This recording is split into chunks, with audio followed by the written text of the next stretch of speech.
Chapter 3. The Letters from No One. The escape of the Brazilian boa constrictor earned Harry his longest ever punishment. By the time he was allowed out of his cupboard again, the summer holidays had started, and Dudley had already broken his new cine camera, crashed his remote-controlled aeroplane, and, first time on his racing bike, knocked down old Mrs. Figg as she crossed Privet Drive on her crutches.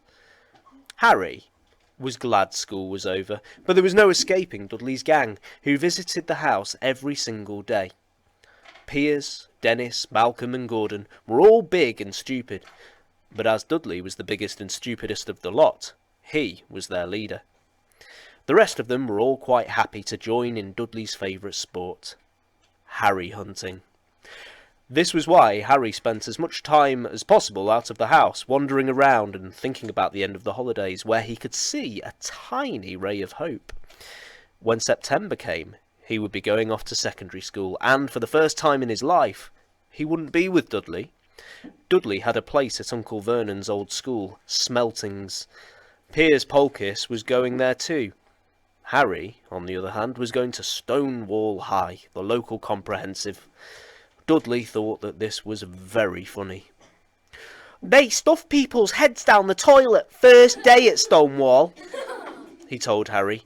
"Want to come upstairs and practice?" "No thanks," said Harry.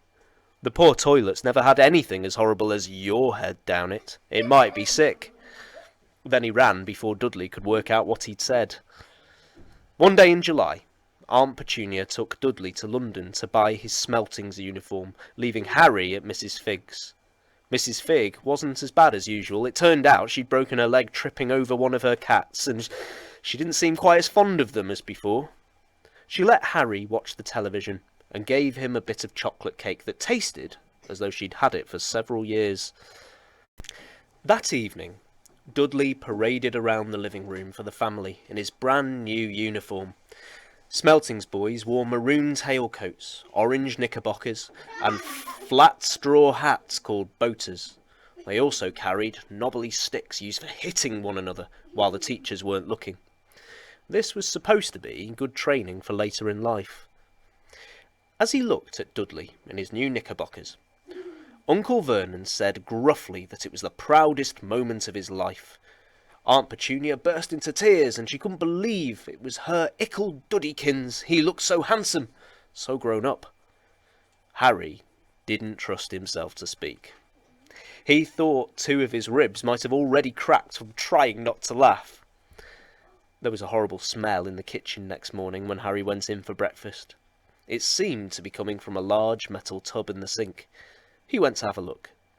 The tub was full of what looked like dirty rags, swimming in the grey water. "What's this?" he asked Aunt Petunia. Her lips tightened, as they always did, if he dared to ask a question. "Your new school uniform," she said. Harry looked in the bowl again. "Oh," he said, "I didn't realise it had to be so wet." "Don't be stupid," snapped Aunt Petunia. "I'm dyeing some of Dudley's old things grey for you. It'll look just like everyone else's when I've finished." Harry seriously doubted this, but thought it best not to argue. He sat down at the table and tried not to think about how he was going to look on his first day at Stonewall High. Like he was wearing bits of old elephant skin, probably. Dudley and Uncle Vernon came in, both with wrinkled noses because of the smell from Harry's new uniform. Uncle Vernon opened his newspaper as usual, and Dudley banged his smelting stick, which he now carried everywhere, on the table. They heard the click of the letterbox, and a flop of letters on the doormat. "Get the post, Dudley," said Uncle Vernon from behind his paper. "Mate, Harry get it." "Get the post, Harry." "Mate, Dudley get it." "Poke him with your smelting stick, Dudley." Harry dodged the smelting stick and went to get the post. 3 things lay on the doormat. A postcard from Uncle Vernon's sister, Marge, who was holidaying on the Isle of Wight, a brown envelope that looked like a bill, and a letter for Harry. Harry picked it up. and stared at it, his heart twanging like a giant elastic band. No one in his whole life had written to him. Who would? He had no friends, no other relatives. He didn't belong to the library, so he'd never get rude notes asking for books back. Yet here it was, a letter addressed so plainly there could be no mistake.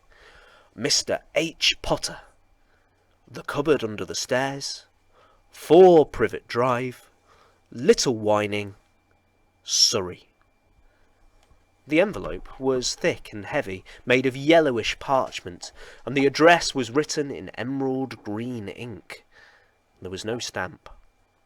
Turning the envelope over, his hand trembling, Harry saw a purple wax seal bearing a coat of arms, a lion, an eagle, a badger, and a snake surrounding a large letter H. "Hurry up, boy!" shouted Uncle Vernon from the kitchen. "What are you doing, checking for letter bombs?" He chuckled at his own joke. Harry went back to the kitchen, still staring at his letter.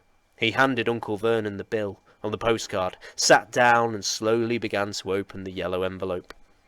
Uncle Vernon ripped open the bill, snorted in disgust, and flipped over the postcard. "Marge is ill," he informed Aunt Petunia. "Ate a funny whelk." "Dad," said Dudley suddenly. Dad, Harry's got something." Harry was on the point of unfolding his letter, which was written on the same heavy parchment as the envelope, when it was jerked sharply out of his hand by Uncle Vernon. "That's mine!" said Harry, trying to snatch it back. "Who'd be writing to you?" sneered Uncle Vernon, shaking the letter open with one hand and glancing at it. His face went from red to green faster than a set of traffic lights. And it didn't stop there. Within seconds, it was the greyish white of old porridge. "Petunia!" he gasped.